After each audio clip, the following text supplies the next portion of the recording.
Hello, എന്തൊക്കെയുണ്ട് വിശേഷം? എല്ലാവരും സുഖമായിരിക്കുന്നു എന്ന് വിചാരിക്കുന്നു. ഇത് നമ്മുടെ 27ാമത്തെ പാർട്ടാണ്. പിന്നെ എനിക്കൊരു കാര്യം ചോദിക്കാനുണ്ട്. നിങ്ങൾക്ക് ഞാൻ എഡിറ്റ് ചെയ്യുന്നതിൽ എന്തെങ്കിലും ഇഷ്ടക്കേട് വരുന്നുണ്ടെങ്കിൽ പറയണം കേട്ടോ. ഞാനത് ചേഞ്ച് ചെയ്യാം. അപ്പോൾ അത് പറയണേ. എന്നാൽ നമുക്ക് സ്റ്റോറിയിലേക്ക് പോയാലോ? കമൻ്റ് ഇടാൻ മറക്കരുത് കേട്ടോ. അപ്പോൾ നീ ശരിക്കും പോലീസാണോ ദത്ത? ആ ബെസ്റ്റ്.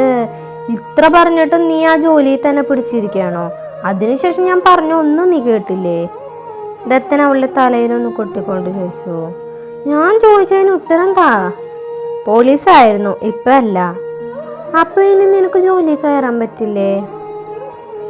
ഞാൻ ജോബ് റിസൈൻ ചെയ്തില്ലടി. ഇനി എങ്ങനെ ജോലിക്ക് കയറും? നീ എന്തു പണിയാ കാണിച്ചത്? എന്തിനാ റിസൈൻ ചെയ്ത്? അന്ന് അങ്ങനെ തോന്നി, അതുകൊണ്ട് റിസൈൻ ചെയ്തു.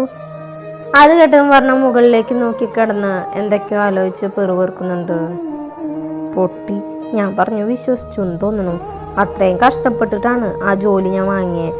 അത് അത്ര എളുപ്പം എന്നെ കൊണ്ട് ഉപേക്ഷിക്കാനാവില്ലല്ലോ.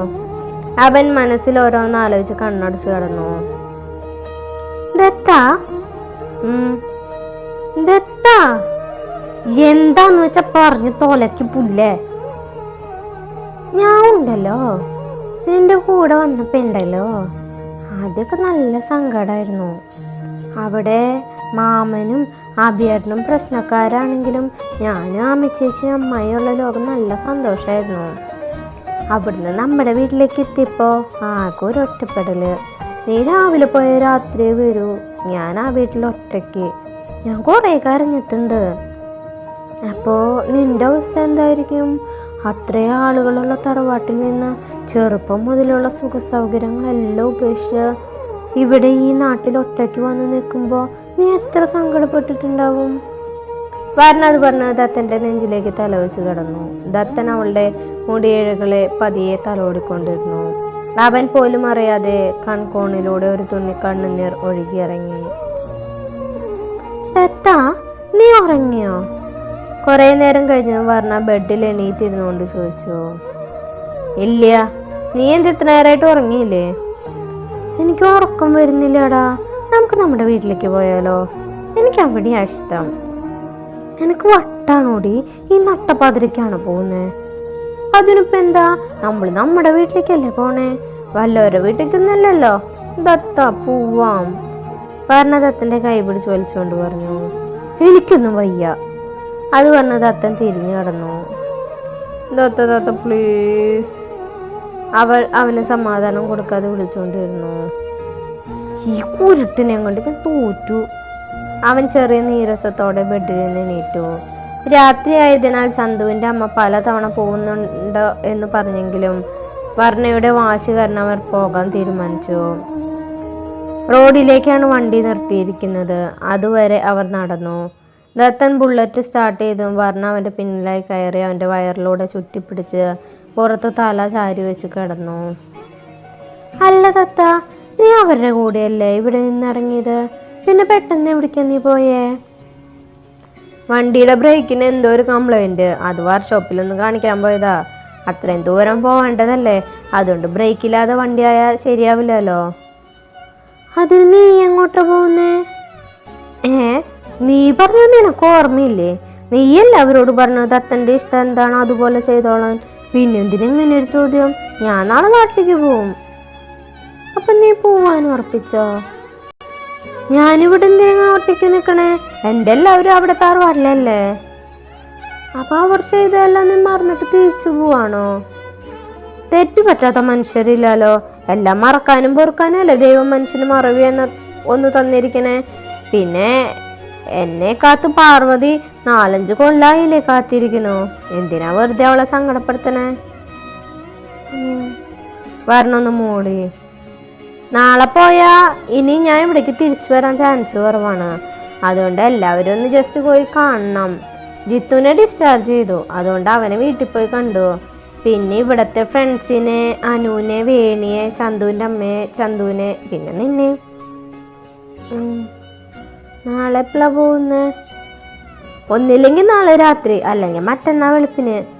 ഇനി എന്താ നിന്റെ പ്ലാൻ? അത് ചോദിക്കാൻ കൂടെ നിന്നെ കാണാൻ വന്നേ. കാറ്റിൽ ദത്തന്റെ മുടി ഇടയ്ക്കിടയ്ക്ക് മുഖത്തേക്ക് പാറു വീഴുന്നുണ്ട്. വണ്ടി ഓടിക്കുന്നതിനിടയിൽ അതൊരു കൈ കൊണ്ട് മാടി ഒതുക്കിക്കൊണ്ട് ദത്തൻ ചോദിച്ചു, എൻ്റെ എന്ത് പ്ലാൻ? ഞാൻ പോയാൽ നിനക്ക് ആ വീട്ടിൽ ഒറ്റയ്ക്ക് നിൽക്കാൻ പറ്റില്ലല്ലോ. ഞാൻ ചന്തുവിൻ്റെ അമ്മയോട് സംസാരിച്ചു. നിന്നെ അവിടെ നിർത്തുന്നതിൽ അവർക്ക് സന്ദേശമേ ഉള്ളൂ. പോകില്ല അവളുടെ വീട്ടിൽ കൊണ്ടുവന്ന് നിർത്താൻ പറയുന്നുണ്ട്. പിന്നെ നിന്റെ അമ്മായിയുടെ വീട്ടിൽ നിൽക്കണമെങ്കിൽ നിനക്ക് അവിടെ നിൽക്കാം. ഇനി ഇതൊന്നും വേണ്ടെങ്കിൽ ഹോസ്റ്റലിലാക്കി തരാം. എന്തെങ്കിലും ആവശ്യമുണ്ടെങ്കിൽ എന്നെ ഒന്ന് കോൾ ചെയ്താൽ മതി. ഹോസ്റ്റലിൻ്റെ ആവശ്യമൊന്നുമില്ല. ഇനി 1 മാസത്തെ കാര്യമല്ലേ ഉള്ളൂ. ഞാൻ ചന്തുവിൻ്റെ വീട്ടിൽ അഡ്ജസ്റ്റ് ചെയ്തോളാം. അതെന്താ 1 മാസത്തെ കണക്ക്? അത് കഴിഞ്ഞ് നീ എവിടേക്കാ പോണേ? നീ അന്ന് പറഞ്ഞു 1 മാസം കഴിഞ്ഞാ നിന്റെ ആ ഡോക്ടർ ധ്രുവി വരുന്നല്ലേ. അയാൾ വന്ന് നീ എന്നെ അയാൾക്ക് കല്യാണം കളിപ്പിച്ചു കൊടുക്കുമല്ലോ. അപ്പൊ പിന്നെ വെറുതെ ഹോസ്റ്റലൊന്നും നിൽക്കണ്ടല്ലോ. നീ എന്ത് സാധനാടി കുരുട്ടെ. ഒരു ഭർത്താവിന്റെ മുഖത്ത് നോക്കി പറയുന്നു പറയിച്ചൽ നോക്ക്.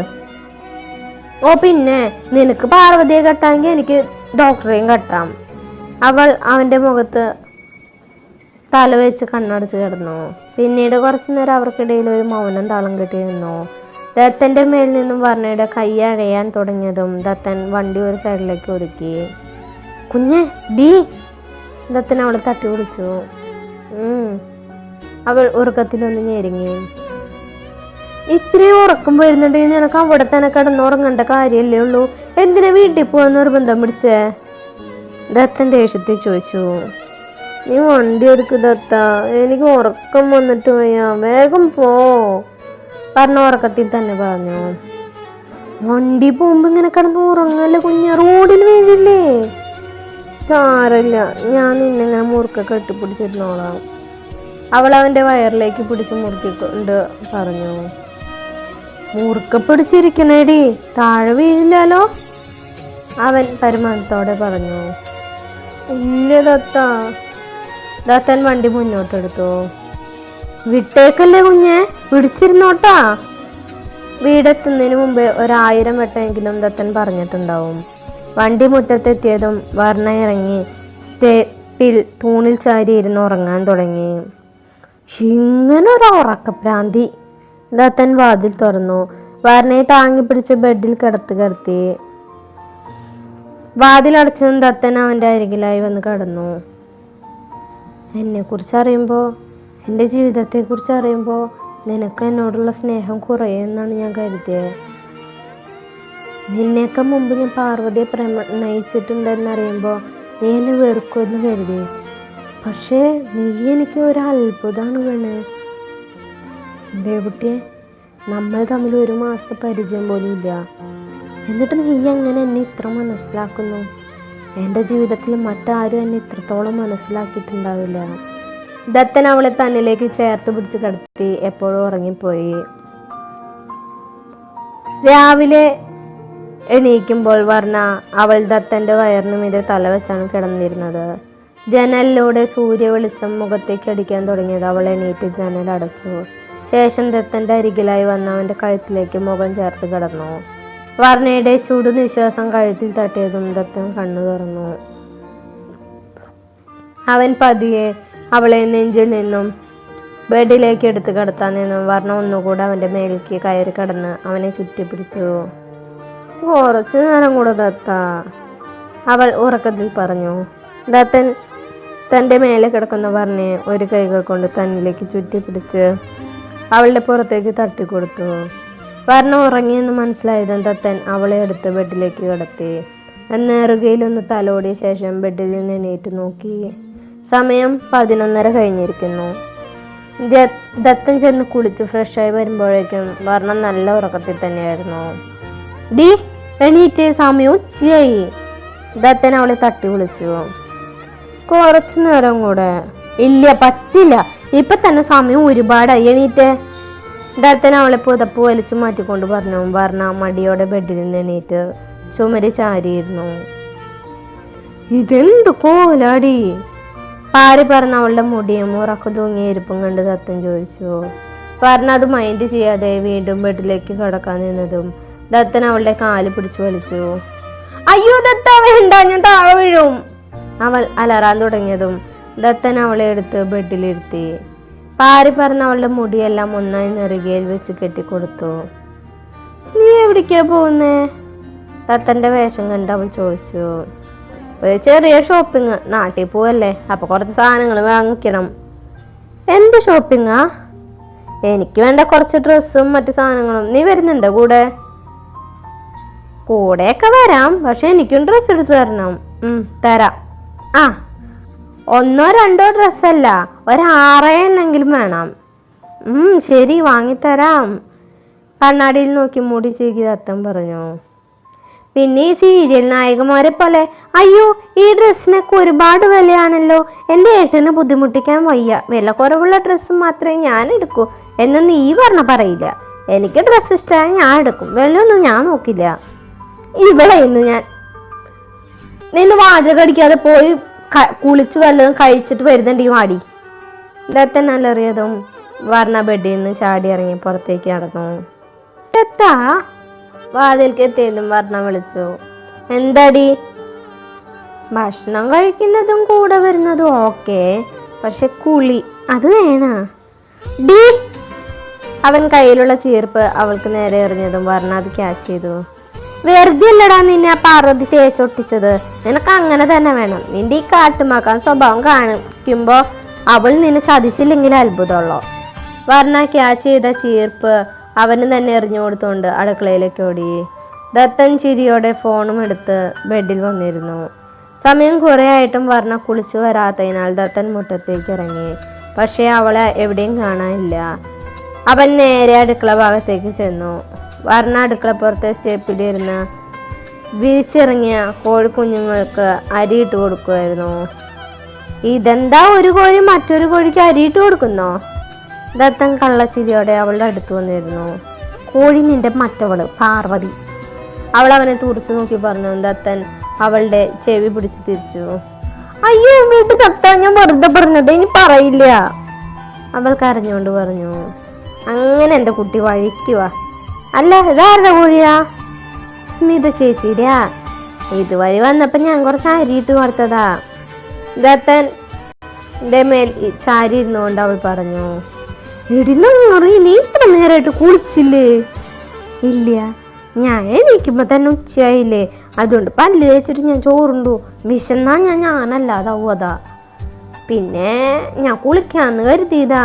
അപ്പൊ എനിക്ക് അമ്മായി പണ്ട് പറഞ്ഞ കാര്യം ഓർമ്മ വന്നു. ഭക്ഷണം കഴിച്ചിട്ട് അപ്പൊ തന്നെ കുളിക്കാൻ പാടില്ലാന്ന്. പിന്നെ ഉച്ചക്കുളി പിച്ചക്കുളി എന്ന ശാസ്ത്രം, അതാ ഞാൻ ഇവിടെ വന്നിരുന്നേ. പറഞ്ഞ ആവശ്യത്തിലധികം നിഷ്കളങ്കത വാരി വിതറിക്കൊണ്ട് പറഞ്ഞു. ദത്തനൊന്ന് അമർത്തി മൂളിക്കൊണ്ട് കോഴിക്കുഞ്ഞുങ്ങളെ നോക്കിയിരുന്നു. ദത്ത, നമ്മളെപ്പോഴാ പുറത്തു പോകുന്നേ? കുറച്ചു കഴിഞ്ഞ് പോകണം. തന്റെ തോളിൽ ചാരിയിരിക്കുന്ന വർണ്ണയുടെ തലോടിക്കൊണ്ട് ദത്തൻ പറഞ്ഞു. എന്നാൽ ഞാൻ ഓടിപ്പോയി റെഡിയായിട്ട് വരാട്ടാ. അത് പറയലും വർണ്ണ അകത്തേക്ക് ഓടലും കഴിഞ്ഞിരുന്നു. വർണ്ണ റെഡിയായി വന്നതും ദത്തൻ വണ്ടി സ്റ്റാർട്ട് ചെയ്തു. പക്ഷെ വർണ്ണ വണ്ടിയിൽ കയറാതെ നിൽക്കാണ്. എന്താടി, വേഗം കയറാം, പക്ഷെ എനിക്ക് ചില കണ്ടീഷൻസ് ഉണ്ട്. എന്ത് കണ്ടീഷൻ? എനിക്ക് ഐസ്ക്രീം വാങ്ങിത്തരണം, പുറത്തുനിന്ന് ഫുഡ് വാങ്ങിത്തരണം, സിനിമയ്ക്ക് കൊണ്ടുപോകണം. എന്നാ ശരി, എൻ്റെ കുട്ടി ഇവിടെ നിന്നു, ചേട്ടൻ പോയി സാധനങ്ങൾ വാങ്ങിയിട്ട് വരാം. ദത്തൻ വണ്ടി മുന്നോട്ടെടുക്കാൻ നിന്നും വർണ്ണ വേഗം വണ്ടിയിൽ കയറി. അവർ ആദ്യം പോയത് ഡ്രസ്സ് എടുക്കാനാണ്. കടയിലെത്തി 10 മിനിറ്റ് കൊണ്ട് ദത്തൻ തനിക്ക് വേണ്ടി 8-9 ഷർട്ടുകൾ എടുത്തു. ഇത്ര പെട്ടെന്ന് കഴിഞ്ഞോ? പിന്നല്ലാതെ, നിങ്ങൾ പെണ്ണുങ്ങളെ പോലും ഒരു ഡ്രസ്സ് എടുക്കാമെന്ന് 1/2 മണിക്കൂറൊന്നും എനിക്ക് വേണ്ട. ആ പാറോശീലും ഭദ്രയും കൂടെ ഡ്രസ്സ് എടുക്കാൻ വിളിച്ചാ പിന്നെ പറയണ്ട. ഒരു ഡ്രസ്സ് എടുക്കാൻ ഒരു ദിവസം മുഴുവൻ ആ ഷോപ്പിന്റെ ഉള്ളിൽ കത്ത് കെട്ടി നിൽക്കണം. ദത്തൻ പഴയ ഓർമ്മയിൽ പറഞ്ഞു. ഇങ്ങനെ തന്നെ വർണ്ണ ദത്തൻ സെലക്ട് ചെയ്ത് വെച്ച ഷർട്ടുകൾ വാങ്ങി ഓരോന്നും നോക്കാൻ തുടങ്ങി. അതിൽ നിന്ന് 2 ഷർട്ടുകൾ എടുത്തു മാറ്റി. പകരം അവൾ തന്നെ വേറെ 2 ഷർട്ടുകൾ സെലക്ട് ചെയ്തു. നിനക്ക് ബ്ലാക്കും വൈറ്റും കളർ നന്നായിട്ട് ചേരൂടാ. അവൾ ഒരു കയ്യിൽ ബ്ലാക്കും മറ്റേ കയ്യിൽ വൈറ്റ് ഷർട്ടും പിടിച്ചുകൊണ്ട് പറഞ്ഞു. ഇനി നിനക്ക് വേണ്ട ഡ്രസ്സ് എടുക്ക്. ദത്തൻ അത് പറഞ്ഞു വർണ്ണയ്ക്കൊപ്പം ലേഡീസ് സെക്ഷനിലേക്ക് നടന്നു. അടുത്തുള്ള ഒരു ചെയറിൽ തന്നെ ഫോൺ നോക്കിയിരുന്നു. ചേച്ചി, കുറച്ച് ടോപ്പുകൾ കാണിച്ചു തന്നെ. വർണ്ണ പറയുന്നതിനനുസരിച്ച് അവർ കുറേ ടോപ്പുകൾ എടുത്ത് മുന്നോട്ട് വെച്ചു. അതിൽ നിന്നും അവർ 2-3 സെലക്ട് ചെയ്ത് കുറച്ച് അകലെ ഇരിക്കുന്ന ദത്തനെ നോക്കി. ദത്ത, ഇതിലേതാ നല്ലത്? എല്ലാം നല്ലതാ. അവൻ ഫോണിൽ നിന്ന് തല ഉയർത്തി ഒന്ന് നോക്കിക്കൊണ്ട് പറഞ്ഞു. ഇയാളോട് ചോദിച്ചാൽ എന്നെ പറഞ്ഞാൽ മതിയോ? അവൾ അതിൽ നിന്ന് 2 ടോപ്പ് എടുത്തു. ഇനി സ്കേർട്ട്. സെയിൽസ് ഗേൾസ് കുറച്ച് സ്കേർട്ട് എടുത്ത് കാണിച്ചു. അതിൽ നിന്ന് അവൾ 2-3 സെലക്ട് ചെയ്ത് ദത്തനെ നോക്കി. ദത്ത, ഇതിലേതാ നല്ലത്? എല്ലാം നല്ലതാ. അവൻ ഫോണിൽ നിന്ന് തല ഉയർത്തി ഒന്ന് നോക്കി വീണ്ടും പറഞ്ഞു. അവൾ അതിൽ നിന്നും വീണ്ടും 2 സ്കേർട്ട് സെലക്ട് ചെയ്തു. ഇനി പട്ടുപാവാട. സെയിൽസ് ഗേൾ കുറച്ച് പട്ടുപാവാട എടുത്തു വെച്ചു. അതിൽ നിന്നും അവർ 2-3 സെലക്ട് ചെയ്ത് വീണ്ടും ദത്തനെ നോക്കി. ദത്ത, ഇതിലേതാ നല്ലത്? അത് കേട്ട് ദത്തൻ ഫോൺ ഓഫ് ചെയ്ത് എഴുന്നേറ്റ് അവളുടെ അടുത്തേക്ക് വന്നു. ഇതൊന്നും വേണ്ട, വേറെ മോഡൽ നോക്കട്ടെ. വർണ്ണ സെലക്ട് ചെയ്ത് വെച്ച പട്ടുപാവാട മാറ്റി വെച്ച് ദത്തൻ പറഞ്ഞു. അവനൊരു കരിമ്പച്ച, orange, red and rose mixed, peacock കളറിലുള്ള പല മോഡലിലുള്ള പട്ടുപാവാടകൾ സെലക്ട് ചെയ്തു. ഇത് പുതിയ മോഡലാണ് സാർ, ഇതൊന്ന് നോക്കൂ. ഒരു കഥകളി പ്രിന്റുള്ള പട്ടുപാവാട കാണിച്ച് സെയിൽസ് ഗേൾ പറഞ്ഞു.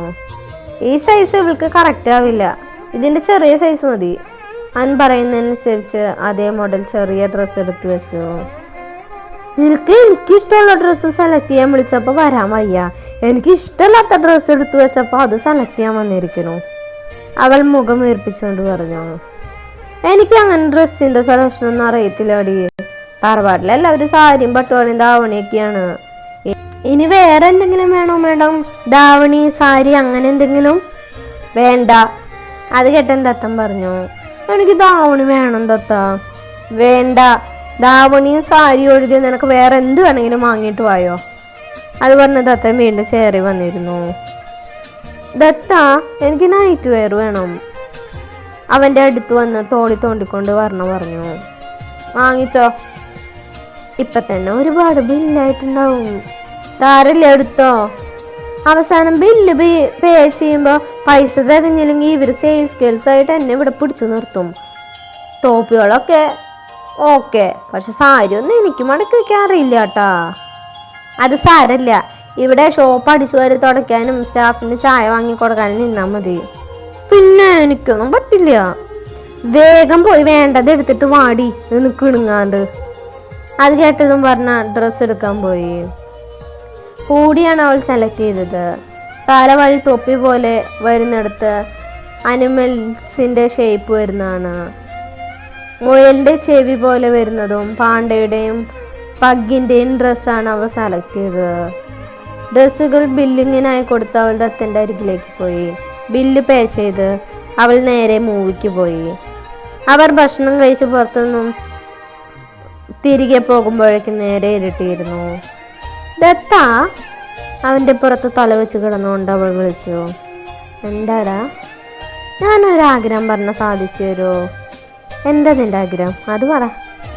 എനിക്കുണ്ടല്ലോ, എനിക്ക് നിൻ്റെ വണ്ടി ഓടിക്കണം. അതിന് നിനക്ക് ബുള്ളറ്റ് ഓടിക്കാൻ അറിയോ? ഇല്ല. നീ ഓടിച്ചോ, ഞാൻ ഫ്രണ്ടിൽ വെറുതെ ഇരിക്കാം. നിനക്കെന്താ പ്രാന്തിൻ്റെ പെണ്ണേ? പ്ലീസ് ദത്ത, പൃഥ്വിരാജിൻ്റെ ഊഴൻ സിനിമയില്ലേ, അതിൽ അവൻ്റെ അനിയത്തിയെ ബുള്ളറ്റിൻ്റെ ഫ്രണ്ടിൽ ഇരുത്തി കൊണ്ടുപോകുന്ന ഒരു പാട്ടില്ലേ? ഏതാ പാട്ട്? ആ, കിട്ടിപ്പോയി. തിരികെ വരുമ്പോൾ കിളി, ആ പാട്ടില്ലേ? അത് കണ്ടപ്പോൾ മുതലുള്ള ആഗ്രഹ. പ്ലീസ് ദത്ത. ഇല്ല, പ്ലീസ് പ്ലീസ് പ്ലീസ്. ഒന്ന് വായടച്ചിരിക്കടി, ആളുകളില്ലാത്ത സ്ഥലത്തെത്തട്ടെ എന്നാ. കുറച്ച് കഴിഞ്ഞ ദത്തൻ ബുള്ളറ്റ് ഒരു സൈഡിലേക്ക് ഒതുക്കി. വർണ്ണ വണ്ടിയിൽ നിന്ന് ചാടി ഇറങ്ങി ഫ്രണ്ടിൽ കയറി. സ്പീഡിൽ പോതെത്തോ, അടങ്ങിയിരിക്കടി അവിടെ, അവൻ ഷാസിനോട് പറഞ്ഞു. അല്ല ദത്ത, നീ എന്തിനാ ധാവണി സാരി എന്നോട് എടുക്കണ്ടെന്ന് പറഞ്ഞത്? ഒന്നുമില്ല. പറ ദത്ത. അതുണ്ടല്ലോ നീ സാരിയും ധാവണിയൊക്കെ കൊടുത്താൽ വലിയ പിള്ളേരെ പോലെ തോന്നും. നീ എപ്പോഴും ചെറിയ കുട്ടിയെ പോലെ ക്യൂട്ടായിരിക്കുന്ന എനിക്കിഷ്ടം. അവളുടെ തോളിൽ താടി കുത്തിവെച്ച് കാതിലായി ദത്തൻ പതിയെ പറഞ്ഞു.